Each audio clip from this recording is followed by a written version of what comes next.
after the panel discussion. But now I would like to ask our esteemed panel members to come up to the stage, and I'm just going to mention your name because when you sit down and settle yourself, I would like you to introduce yourselves and your organizations. So please, can I have Veronica Mensah up on the stage? Can I have Makapui Klutz Do? Can I have Mr. Derek Obey? And also Dominic Nam. I welcome you to the stage. Please give them a round of applause as they come up to the stage. Do we have the microphone here?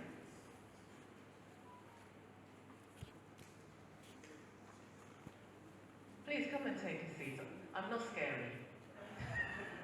You can sit slightly. Okay.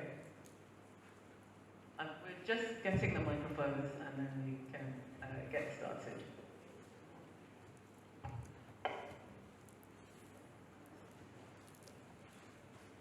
They are winning their way to us now.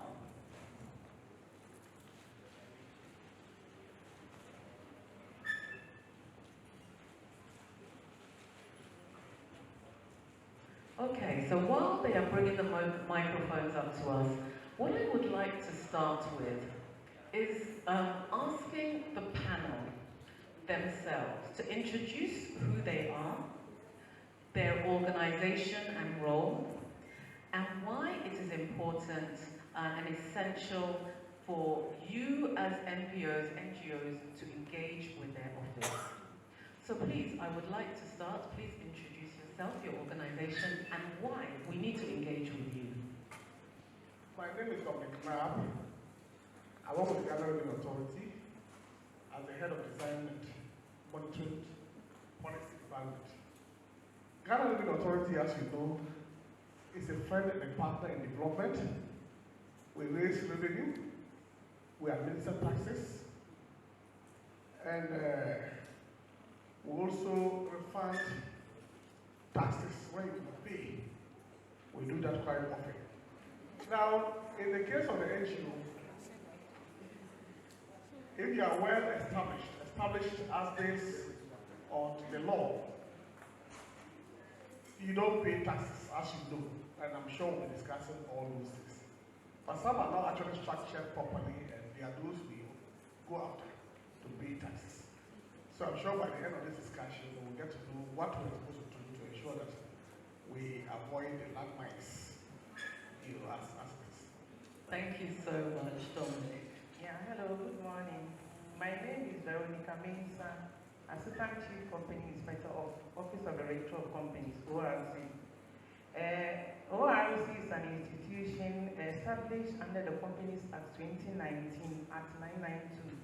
We undertake registration of companies, corporate bodies, partnership, a company limited by guarantee, and external companies. And those who are who has the right to register companies are somebody who is above 18 and is of sound mind. And the advantages of you registering your company with Registrar General's Office of the Registrar of Companies is that it allows you to open an account. It gives your business a legal recognition. You can use it to acquire for loan, and you can also use it as part of your registration of your traveling documents and for visa purposes. Thank you. Thank you so much, Veronica. Thank you. My name is Makapui and Kekluchedo, and I'm with SNET. I'm Senior Benefits Officer with the Achimota branch. SNET stands for Social Security and National Insurance Trust, and by law, it's the administrator of the basic national pension scheme. And our core assignment is to receive contributions post-registration of contributors, invest in, keep those records, and then when the time is due, we pay the benefits that are necessary. There are other contingent benefits that also come along apart from pension. Once you are dealing with life, death could come in, invalidity could come in, and so the core assignment of SNET is basically to income when they are lost due to these contingencies. When there is old age and you are faced off the world of work, or where you become invalid and you are no longer able to be gainfully employed, or you are also, God forbid, passed on and there are dependents that would have relied on your income you were making available. And so SNET comes in to replace part of that lost income. And so that's the core assignment of SNET. Thank you, Makapuri.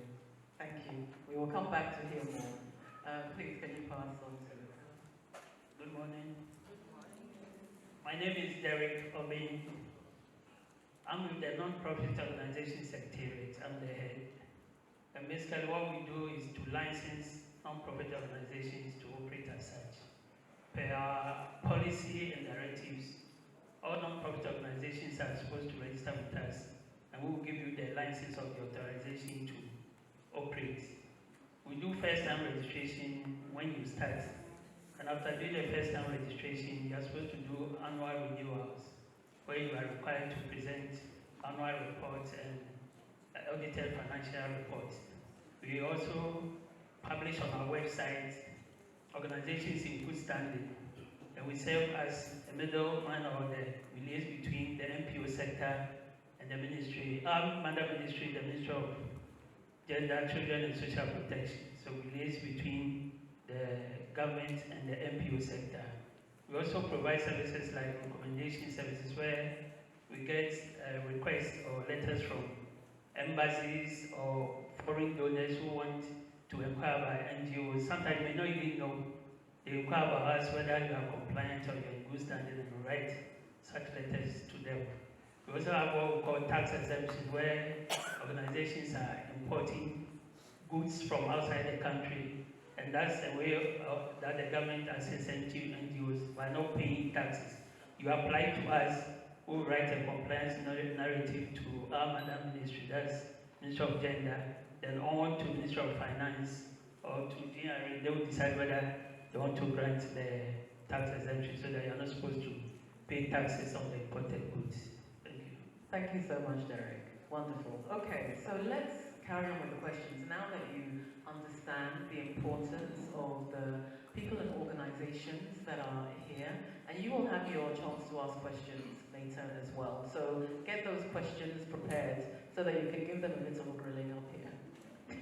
Okay, so Veronica and Dominic, when we are starting out as companies and organizations and getting ourselves registered and set up, it all starts with you. So can you explain a little bit about the process that organizations have to go through, and then what's their continued obligations to you once they have registered and set up with you, please? Thank you very much. Ghana Revenue Authority, as we all know, has a mandate to administer taxes. And we require that all persons should observe 4 obligations. 1 is to register with the Ghana Revenue Authority, 2 is to file, 3 is to pay your taxes, and 4 is to disclose your income honestly. Now, in the ECOS system, we do know that there are some enterprises, for example, the NGOs, that my focus is going to be on the NGO. The NGO, as we are aware, the NGOs play important roles in our society, and government recognizes that. The law also recognizes that. Now, for us to be sure that you are really an NGO, the law says that 1, you must actually register with the register of companies, office of the register of companies now. Yes, so we want to be sure that indeed you are actually a company with a guarantee. So we expect all NGOs to be company with a guarantee. That is 1. Number 2, we also expect you to have a certificate that shows that indeed you are actually an NGO operator. And that must also come from the Ministry of Gender. Then the next one is to also have a constitution. And the constitution must state clearly 2 important pieces of information. 1 is that you actually do not use your NGO to engage in partisan political activism. And two, you actually run the NGO, and then the operation of the NGO will not confer private benefit on the persons who establish them. We also want you to have the NGO that has a public character or public nature. When we say public nature, for example, you want to support, let's say, gender in a certain community, but you are discriminating. That will also not qualify. Now, having said so, it is not Commissioner General who is granting the exemption. Let's be very clear. It is the law that is granting the exemption. But the Commissioner General has a duty to ensure that the various criteria to actually obtain the exemption are adhered to, and then she goes ahead to grant the exemption. Now, when you satisfy all these conditions, we'll give you a letter saying that you are exempt, and we try to actually take account of the fact that it is supposed to be for a period. We do all. So we'll give you 1 year, then we monitor. Now when we talk about exemptions, let's be very careful. We have 3 sources of income that are subject to tax. We have employment, we have business income, and then we have investment income. Now, which ones are you exempt from? An NGO that has employees, we expect that the NGO would collect or withhold POI, that is tax on the employees' income, and pay same to the Ghana Revenue Authority monthly, all of the 4/15 of each month.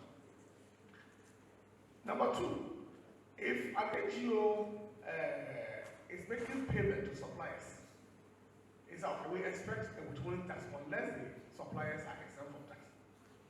Then when it comes to business income, NGOs are not supposed to do business. Is that okay? So the law says that once you don't do business, then there's no tax to pay. Indeed, if you also just suppose that one against the Companies Act 992 as she has referred to, Section 8, clearly, NGOs are not supposed to do business. If you do business, there are sanctions. But interestingly enough, we have a lot of NGOs that are established ostensibly to do what they are supposed to do, but they are engaged in business activities. When that happens, obviously, we will actually subject you to the tax laws. And then we have investment income. Now the question is, which incomes are NGOs exempt from? NGOs are exempt from investment income. So we do know that as NGOs, you get your funding from your benefactors, you get your funding from donations, you get your funding from some other sources.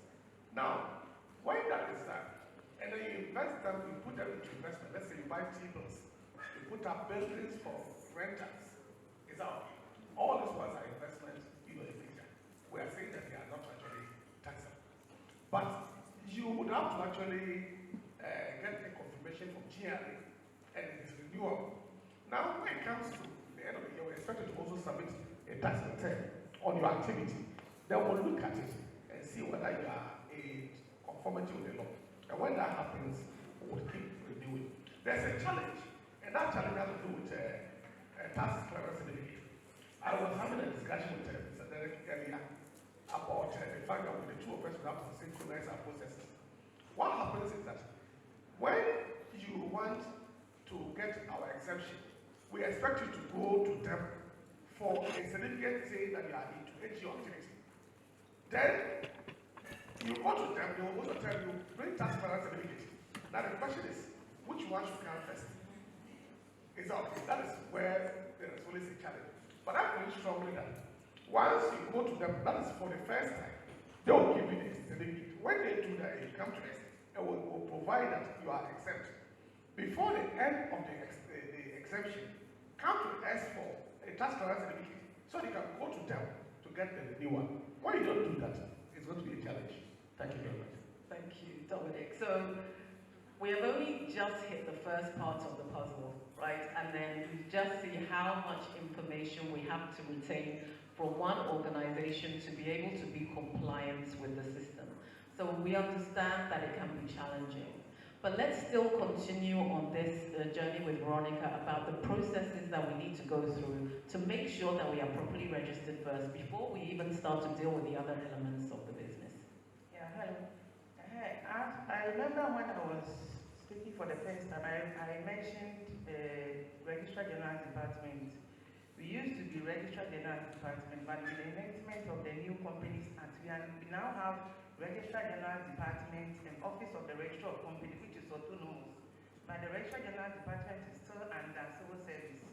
But they register patents, trademarks, and geographical locations.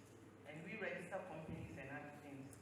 So if you want to register limited by guarantee, the minimum directorship is 2. And we will need tax identification. And before you can, you need to apply for tax ID number from Ghana Revenue Authority, individual tax ID number. And you have a prescribed form that you fill, 2 directors and secretary. One person can double up as a director and at the same time secretary. And you should have subscribers. We also call them members. And sometimes the subscribers can be different from the directors. Somebody can choose to be a director without being a subscriber or a member. Somebody can be a subscriber without being a director or a secretary. And there's a portion in the form, on the form that you have to state amount guaranteed. The amount guaranteed says that in case the company, the NGO goes into winding up, like liquidation, there's an amount that each of the members is supposed to contribute, and that is 5,000 Ghana cedi. That is the new act. It used to be 700 Ghana cedi, but it's now 5,000 Ghana cedi. So you give us the names of the directors, your residential addresses, your phone number, your place of birth, your email address, and your Ghana card number. And you attach a copy of your Ghana card, the front and the back. And minimum membership can be 1, but the directorship can be 2. And after you submitted all this information with the signed document, you pay a fee of 470 Ghana cedi, and you'll be issued with certificates of incorporation. We used to issue certificate to commence business, but with the new Companies Act, we stopped issuing certificate to commence business. So we now give you certificates of incorporation, company profile, from trade, and the constitution. And you have to give us the aims and the objectives of the NGO, what we are going to do. And you found for beneficial ownership. Beneficial ownership is the person who has financial interest in the company, the one who controls the affairs of the company. It can happen that somebody is sitting somewhere who controls the affairs of the NGO, even though the name is not part of the directors or subscribers. We want to know that person. Thank you. So basically, that is what we need. Okay. Thank you. Thank you so much, Veronica. I know when we were setting up as Partnership Bureau 3 years ago, I found it incredibly challenging to navigate what those requirements were, who I could speak to about it, and what the cost implications were for the decisions we were taking about how it runs. So thank you for running through that, and I know there will be more questions. One of the things that Shirley and I have talked about is how we build a comprehensive guide in partnership with these organizations that can set out clearly, step by step, some of these actions so that there is one place that you can go to that gives you coverage of this information. But this is part of the journey here with that, so thank you for outlining. So Derek, I'm going to come to you now, because now we have an additional layer. We are NGOs, we are non-profit organizations building, although there is a point here about business, social enterprise, the changing face of NPOs. It's a different conversation, but there is a whole other matter about how we stop being dependent on aid and development and start creating and generating income through business. But that is not the situation now. So really what I want to understand from you is why we need to register with you, why we have to get licensed with you, why it's a good idea, and then how we continue to go through that process with you as a partner. Thank you. No, now is an international obligation on every country to register their organizations. It's not even in the NPO sector. We have different regulators in the mining sector, banking sector, different businesses. And per our policy and directives, every non-profit organization is supposed to register with us. So we give you the authorization to be able to operate. You know, even those of you dealing with donors, both national and international, the first thing they ask you whether you are regulated. They don't want to deal with just any organization, any individual, just in your corner, just giving out money. They want you to be in a regulated form or be under regulation. So apart from the authorization, it also gives you the credibility that you are registered and you are compliant with law. So that if any organization is dealing with you, the first thing they ask, do you have a license? We have issues where people go to the bank, they want to open bank accounts, and the banks have stopped their license from the organization. So it's very important. You can't operate as an individual. People say, okay, I have my own money, I want to assist the vulnerable. You can start doing that, but to get to a time that you need to register, not only for funding purposes, but also for credibility, that people know that you are subjecting yourself to the local laws and regulations. It also gives you the access to funding, both as I said, whether with the government, international organizations, partnerships, even having resources like human capital, whether it's staff, volunteers, students. You need our license or the authorization so that you are backed by law to be able to operate, that one day the law will not catch up with you. So it's very important. Just as I was saying in the beginning, you do the initial registration, and that's every year. But our policy is saying that you can register a month before the current license expires. That's when I was discussing with Dominic with GAI. Now don't wait till it expires before you come that you want to register. It will ask you of the tax clearance. You can register a month before, and you have a grace period of 3 months after the expiration. So you have about 4 months to go to Ghana Revenue, get the tax clearance, come to us with your audited financial statement and your annual report. So it's not a difficult thing at all, but what you realize is organizations wait till there's funding, there's an opportunity coming, and instead of using a month or two for registration, they want you to do it in hours or within a day or two, and that will be difficult for us. We have our various compliance procedures that we go through, so it's very important. Register with us. Some will say, I didn't have funding in a particular year, that's why I didn't register. Don't wait till the funding is coming. I attended a program and the slogan was, chase the money. You know, don't just chase the money. Be prepared so that when the money is coming, maybe the money will rather be chasing you, you will not be chasing for the money. So my advice to you is, make sure you are always compliant so that when funding opportunities come, we take advantage. Thank you so much, Derek. And there's always the thing of if you're chasing the money, it's running away from you. So let it chase you instead. Yes. But it's a really important factor. And just before I come to McAfee, I just wanted to ask you about, there was a discussion last year when you were here about potentially considering renewals over 3 years rather than 1 year, because everyone was saying that the 1 year annual re-registration is actually quite challenging and costly. So has there been any further consideration on that? The current policy and the directive were developed in the year 2000, so this is the 5th year. So we are considering reviewing it. So, and this is not the only forum. There will be other programs that we've attended, and we are taking that into consideration. So when it comes, I'm sure you'll be invited. We can't do it all alone. Together with Financial Intelligence Center and other stakeholders, which we are part, we'll discuss it and see the way forward. So we'll be reviewing our policy. Thank you. So, McAfee, we have now registered as a company, done our tax issues, we have got our NPO license. So why SNIT? Why is it important, and how is it going to help us in the, not just now but in the long term? Okay, thank you very much.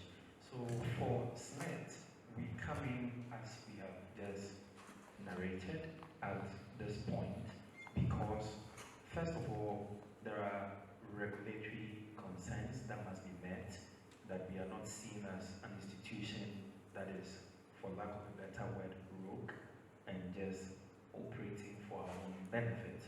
Then secondly, for the persons that are in these NPOs, you are seeking to do a lot of social impact. You are making a lot of improvements to society, but there are persons that are helping for that outcome to come into being. And those persons should also have their welfare taken care of. And so while you look at the outward, you don't forget the inward as well. While we are executing the good for the whole of society, we shouldn't let out those who are running the assignment not being taken care of in their future. For every good thing that we seek for our health and for all the gain that we want to do, we will still age. No matter the health care support we give ourselves, we'll get to the point where you will cross the ages, the numbers, you will hit the 60s. The energies you have currently will not be at the same level at the time. The strength you have currently will not be at the same at the time. I think our keynote speaker mentioned that he's had some generations of NPO work. I'm sure at the beginning he was quite young. Today he is in mid to higher level. And at 30, 40 years today, and the age will not be the same. If we should do that math for all of ourselves and our workers, we will not be at the same age. What happens when we get to that point? What provision will we have made for ourselves? That is where SNET is important. And so for benefits for our workers, ourselves, and then also in keeping in compliance with regulation, SNET registration is important. When you register, it gives the data, the basis for SNET then to be able to help provide its core job. Again, when we do the registration, it enables our compliance to just be in bits and pieces, and then it is carried in a continuum. If we wait until the long end, when we now want to do all, then a lot of penalties are slapped, a lot of heavy amounts need to be carried, and sometimes it is burdensome as an institution to carry at the time we now seek to do so. Then also, because of balancing the input and then the gain from the fund, there are limitations to retrospective compliance. And so if you now wait until you have now maybe gained a certain status before you now want to register, there might be some limitations in how you can now come and then comply. And so at the beginning, at the very early stages, you have just a staff, even just to do the registration. It helps to get them up their feet and then running. No matter the character of the NPO at that point, whether it is running as a business or not yet a business, regardless of the philosophy it's working with. That is why it is important. Excellent, thank you. It's really important to have a long-term perspective and not just deal with the immediate, but consider what could be a contingent in the future. And so that is outlined very clearly how that supports that thinking. So I just want to kind of outline, many non-profits look at your processes and consider them challenging to understand and burdensome or unclear. So just one thing from each of you quickly. What is the biggest misunderstanding you come across when you're dealing with NGOs in relation to your organization? And what are you doing to help clarify that situation for NGOs? So a couple of you can respond to that if you have an immediate response. Thank you very much. So I will start from what we are doing to ensure that we clear the ambiguity is tax education, and that is exactly what we are doing. We are happy that you have invited us to actually share our thoughts. But the fact of the matter is that we need to have clarity on income that are supposed to be subject to tax and income that should not be subject to tax. So your employees should pay their PAY. They are earning income and therefore they have to pay the tax. Let's take it to that. If it's the NGO that is exempt, it doesn't extend to the employees. That is one. Number two, the NGOs must also know that it is their investment income that they receive from their donors, that's exempt from that. It is not their business income. If you decide to move away from your core activity and you engage in business, then you have to pay the tax. There's also another point that we need to take a look at, and that has to do with filing. When it comes to filing, to be frank with you, most NGOs don't file at all. They take for granted that, oh, they are exempt, and that is all about it. Until they need a new one, then they come and the issue is, have you filed? You haven't filed. The ones you have not filed, there are penalties. It is 500 Ghana plus 10 Ghana each day if you default continues. So if you default for 1 year, you can imagine the amount of money that you have. So this has to be, and we don't want to police get there. In fact, the Computer Data Act, I should ask that your compliance cost is almost next to nothing. 5. That is all. And these days, we do it online. You don't need to come to GRA. You file and sit at your place. Anytime you want to do one, you come. Here I come, I need to do one. And quickly to be done, for you. Or you wait, and then, there are a lot of gaps. Or you come.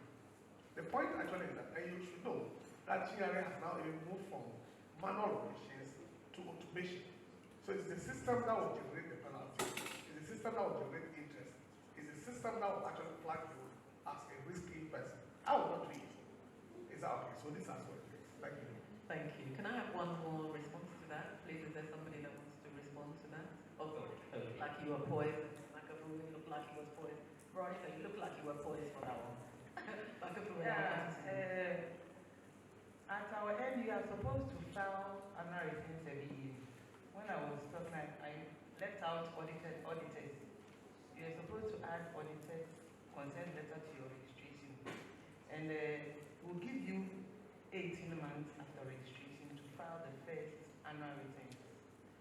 And a lot of NGOs don't do it because they think, even when it comes to the auditors, they complain. They said we are non-profit making organization. Why are you asking for auditors letters and all those things? But they forget that you get grants and all those things. The little business and the funds that you receive, at least you need to do an audited account. And even at our end, we have statements of affairs. That's if you don't do business for some time, what you find is statements of affairs. You don't file audited accounts. And if you don't do that, you have a penalty, 1,000 cedis. And then if you come, maybe you want to come and do something on your company, that time you come, the thing is red, and you start complaining. Why do you have penalty on my part? You are supposed to file returns every year. After the 18 months, they're giving you grace period of 1.5 years. So after that, at least every year, you are supposed to file your returns with us. And if there are any changes or amendments, you need to notify us. Because some, maybe the company, maybe some of the directors have left, some are dead and all those, they don't come and change it. And with the location of the business too, some use their houses, some use places that when you even go there, you don't see anybody there. So we beg them, when they are finding the returns, you can change all those things. You can give them the actual location of the business, the GPS address and all those things. Thank you. Thank you. The penalties are high, so that's why we have to know these things, because otherwise we will get caught unawares. Makafui, you were going to say something here too. Okay, just a few. So first I would say sometimes the understanding about SNET or paying as though it exists for just SNET and not us sometimes feed into lack of compliance or non-compliance or attention. Why should we? Is for them. And even not doing it at the right expectations or under declarations when we are even attempting compliance. We want to do the minimal so that it just satisfies something small for SNET and then we keep majority for ourselves. Only at the tail end to come and realize that we just did ourselves in because all we were doing was always towards your own self. And so you put in little, you come later to realize that you're only going to get little out of that. Then classification of staff, sometimes also another area of concern. Some NPOs are dealing with multinationals, and so we have expatriates that are around. There may be some who are exempt, some who are not exempt, and so navigating that becomes a challenge. And then, even for whether they are multinational or within, we have those who are volunteers and those who are employees. And so creating a distinction and then being able to satisfy the requirement sometimes become a challenge. And so it's important to do the clarification even at our end, so that when SNET comes to do their inspection, there is no challenge in having the dichotomy clear that these are people who are volunteered and these are those who we have engaged as employees and we are supposed to be compliant in that direction. Then maybe just generally to help even volunteers, you can encourage them to take advantage of what SNET has started as self-employed enrollment drive, where you register for yourself and then you pay for yourself. I think even that can be formalized in how we engage them. When we appoint volunteers, we can code that as a line or a paragraph in the letter, so that it's from the onset, you're already notifying the person that you're a volunteer. I will not be that responsible for this, but I'm letting you be aware, take advantage of this. It will help in clarifying. There are lack of educational issues, there are manual procedures, which I think the next session may help us to address. We've done public education, and we are putting some streamlined tools to make it easier, so that you can sit from the comfort of your home or your smart device, and then you satisfy all the requirements. Thank you. Thank you. So that has actually responded to the next question. Sorry, Dominic, did you want to add something before? Yeah, the issue about volunteers and then employees. Yes, we need to actually. You see, when it comes to taxation, we want to define who is an employee for the purpose of the PAY. If you have a position in someone else's technology, you are an employee. So you are the accountant, you are the CEO, you are the director, whatever, you are an employee. If you don't intend to have employees and you want to have volunteers for which you not pay them, then your policy states it. In your constitution, states that this NGO intends to have 3 volunteers. They will not be paid. But the question is, how will they be working and they will not be paid? For us, we are interested. So, you should also be able to tell us how they can, work without being paid. Thank you very much. But we rely on volunteers in the sector, and people are altruistically giving their time. They may have other forms of work, but they are giving some time in different capacity to be able to help with that. We've heard a lot. Derek, did you want to add anything to that before I actually throw the floor open for questions? I know concerning our registration, people have been complaining about the form. Basically, what we expect from you is to have at least 3 board members with their detailed passport pictures, photocopies of their IDs, their work information, employment, educational background, and those things. And in addition to the 3 board members, you are supposed to have a secretary and a treasurer. But the forms, we also review the form in addition to the other documents. There may be a few typos and 1 or 2 things. Government documents, you don't just touch them. You need time, you need the proper forum. So review the forms to address your concerns. Thank you so much. Okay, so we have a few minutes where I'm sure there are some burning questions that you have as well. So we would like to take some questions from the floor. So please, can some of our ushers come and take 2 of the microphones? We will share the rest between us so that we can take them to the floor. Please, Mensa Hughes, come. Please come and take the microphone.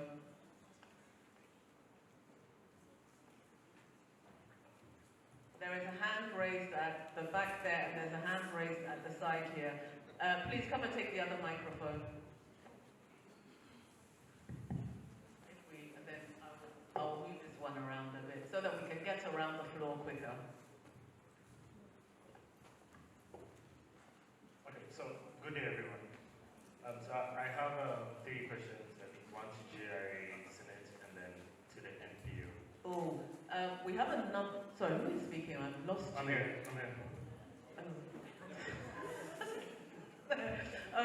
Please, can we just, can you tell us your name, your organization, and then can we just have one question? We may be able to come back just so that we, oh, no, okay, I'm going to be generous. 2 of your 3, but not all 3, please. So I'll just make it 2. Okay. So my name is Kodna and I'm with Standard UK and we provide inclusive and equitable quality education in local communities. Okay, so the first question has to do with so I'll just mention so that you can all answer. It's about why do you force us to pay, say, salaries to employees? Because you know how the NGO landscape is in Ghana.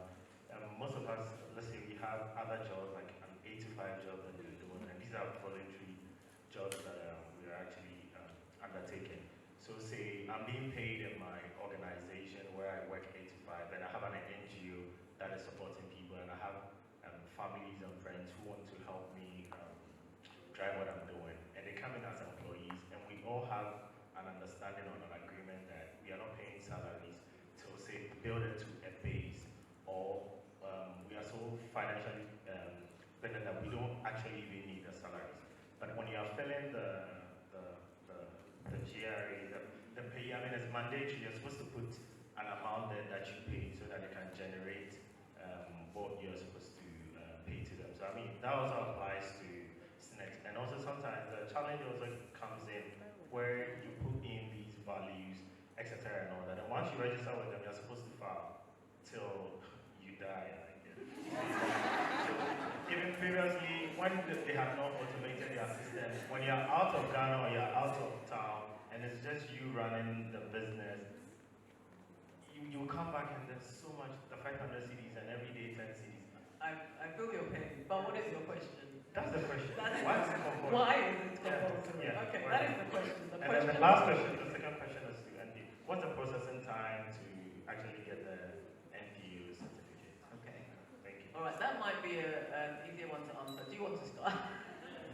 Where is the actual other mic? If there are no issues, it shouldn't go more than a month. That's why we're saying you can start the process a month before it expires. So by the time it expires in a month, the new one will be ready.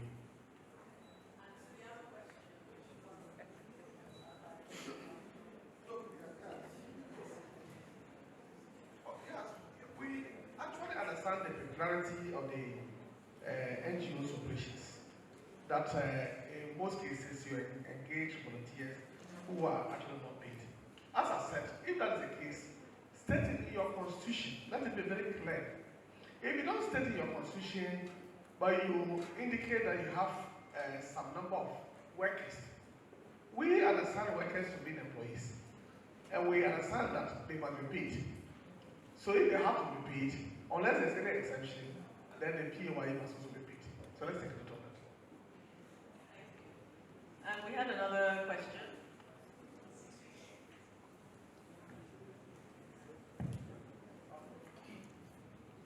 My name is Mr. Thomas Gazi, the director of Asian Engagement Group.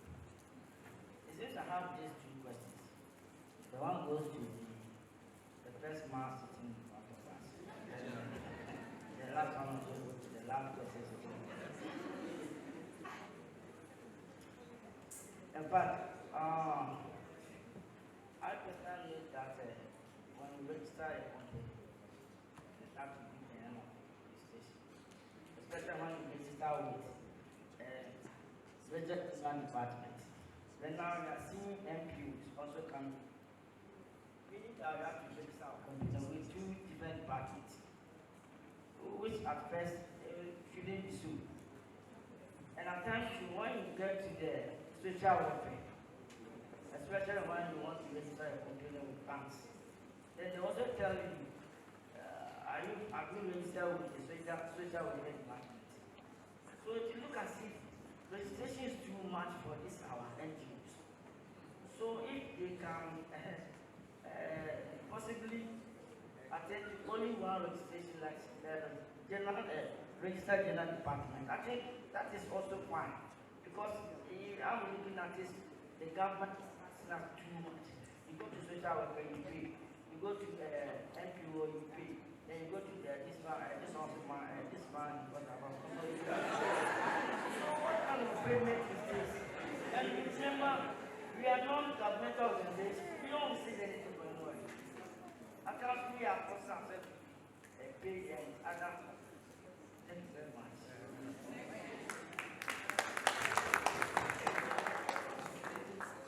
He was mentioning social welfare. Social welfare is no more registering non-profit organizations. It's now the non-profit organization secretariat. So that's the regulator. And talking about multiple registration, I'm sure Office of Registrar of Companies registers maybe millions, I can say millions of companies in Ghana. So many sectors involved, but they've been segmented into different sectors, and we are in charge of the non-profit organization sector. So they cannot regulate all companies in Ghana. You go there to register as a company first. Then you come to us for our registration purpose because you are part of the NPO sector. So that's how it is. Those in the banking sector have theirs, minerals have theirs, different sectors and their regulators. So that's how it is. Where's the next question? I can project. I'm here. Good day to you all. I'm Queen Mother. My NGO is called Living Queen of Ghana, and I'm the executive director and founder. I want to understand from the first gentleman, did you say that if we have volunteers, we still have to pay them? Because volunteers are volunteers, and I know you said that in the Constitution we should state that. But some people may have full-time jobs and wanting to volunteer extra hours their own time.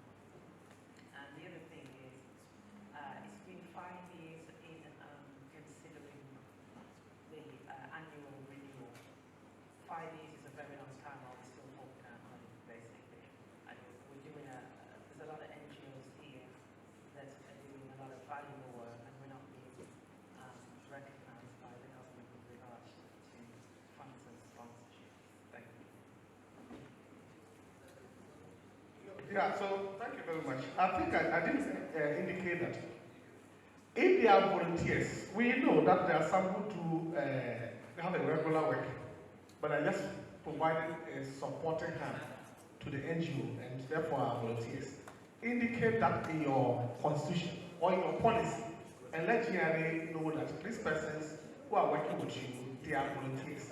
Otherwise, we would categorize them as employees. In fact, even in GRA, we have agents who are working with us. We don't pay them, so we don't take PAYE from them. So I also know that you also have say, but let it be clearly stated in your policy, then we know that we don't have a problem. Thank you. I think we have only time for one more question. 2 more, please. You are going to eat into your break time, or we want you to have a comfort break as well. I know this is really important, but they will also be here for a while so that you can ask them questions. So 2 more, and then we will have to break. But there's one already standing here, and then she had the microphone first. Yes. But okay. Okay.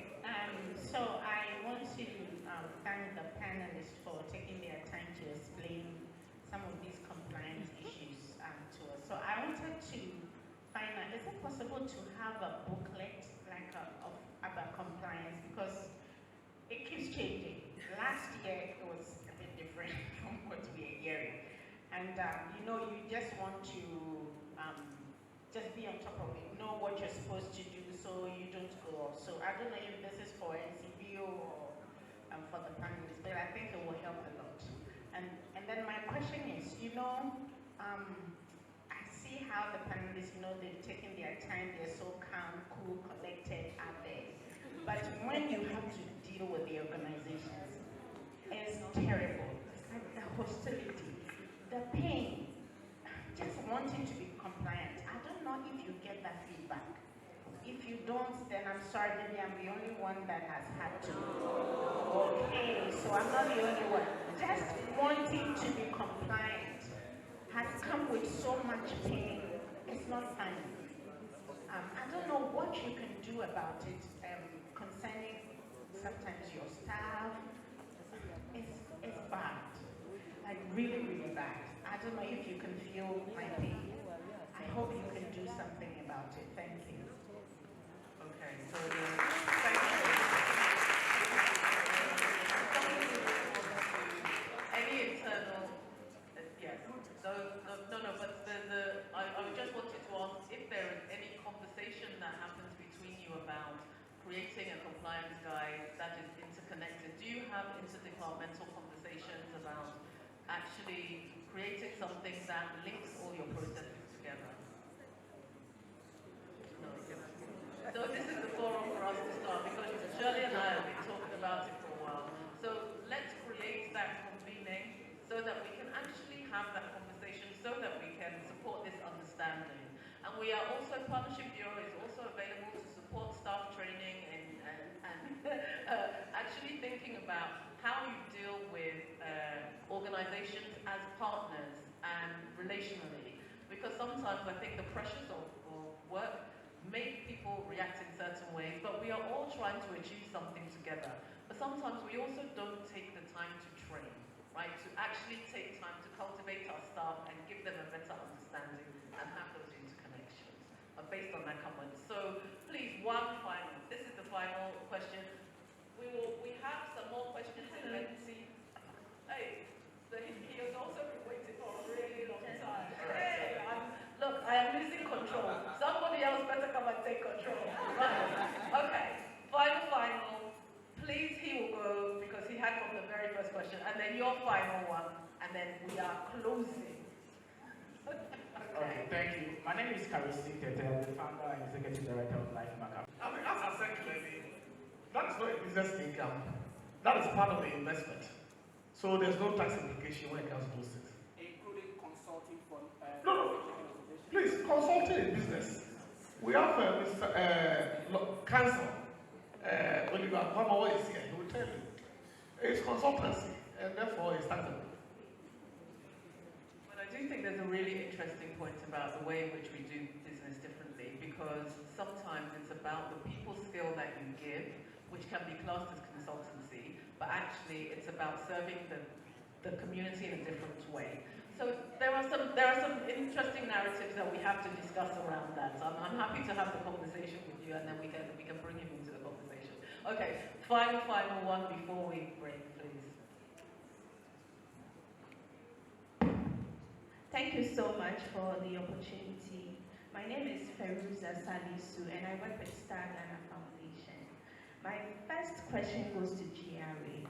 One question only. I'm going to ask just 2 questions, please. And it's only because it's very important to this discussion. So, yeah, so the first one goes to GRA. We know that for exemptions for charitable organizations, as captured in the Exemptions Act, it looks at charitable organizations as organizations that do more of tangible things. And you know that civil society organizations or non-profits in Ghana work beyond building schools or hospitals. Some of the work we do is around social justice. So it becomes very difficult for some organizations to know how to access some of these exemptions based on how restrictive the law is when it comes to exemptions for charitable organizations or civil society organizations. Is there an opportunity for further discussions around some of these things? And also, we know that the law exists for civil society organizations, non-profits, to have some of these exemptions. How accessible is it? Because Star Ghana Foundation, we work with a lot of partners nationwide, and one of the feedback we always get from our partners is how difficult it is to access some of these exemptions. And is it possible for GRA to consider establishing a CSO desk or a non-profit desk so that some of these things will be streamlined and make things easy for non-profits in Ghana to be able to access some of these exemptions? Then we also know that taxation,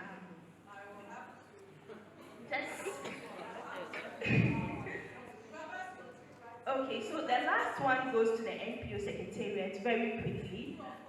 Very quickly. we have been talking about the NPO bill for a while now, for over 2 decades, going to 3, and we haven't really seen anything. How far has it gone? We know that with the last government, something was being done. Now that there's a new government, have there been discussions? And is there an opportunity for civil society organizations to engage on this? Thank you. Okay, so we now have the Exemption Act, and the Exemption Act has actually consolidated all exemptions under the Ministry of Finance. So if you are applying for an exemption and then it is not categorically stated, then you have to reach it through them. Is that okay to Ministry of Finance, and then it will look at it. Those are clearly stated in the law. We don't have a problem at all when it comes to those things. And I can assure you that exemptions are pretty much accessible. There are a lot of NGOs here who will tell you they have benefited from it. There may be challenges, and those challenges are natural. It's okay. However, they are accessible. The MPO bill is still with the Attorney General at the drafting stage. There were moves last year, just as you said, but because of the change of government. And I was talking about our policy and directive. You know, I'm sure you've heard of FATAM, Financial Action Task Force. They've been coming out with different recommendations year after year. So now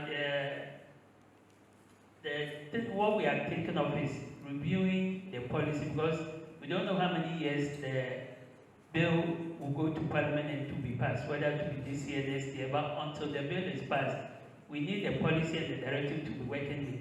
So we want to review it first in line with FATAM recommendations. Then we'll move on, because there are certain things in the bill that might be affected. So we don't want to go ahead, pass the bill first before we see how the policy will be working. So we are working with the policy, we'll do a review. But still, it's in the hands of the Ministry and the Attorney General. They are working on it. It will certainly go to Cabinet. Thank you. Oh, please can there will be time for engagement.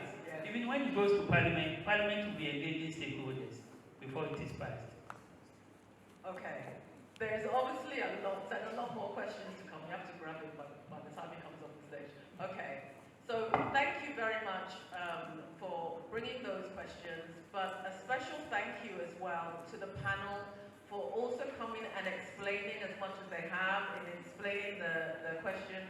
We want to take an opportunity to probably develop an event that is more interactive around the policies and the compliance issues, so that we can actually get into doing checklists, understanding what does this filing mean, understanding what is this registration form, or how long does this licensing take. So we will go away and think about that, and then work with the panelists to actually think about how we bring some more of that information in an interactive way to you, because there is a lot to unearth, there is a lot to discuss, and we want to keep that conversation going. But because of that, I have gone extremely over time. Extremely over time. So please, can we take a moment to thank the panelists for their time. Thank you so much.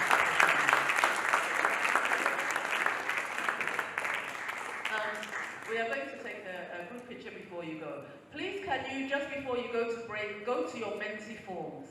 There are 3 questions that relate to this panel discussion, and it is your opportunity to say what you didn't get a chance to ask. So are you any clearer after this discussion? What are the other things that you would have liked to have known that we didn't discuss, and how, there's another question that's related to what more you would like to know.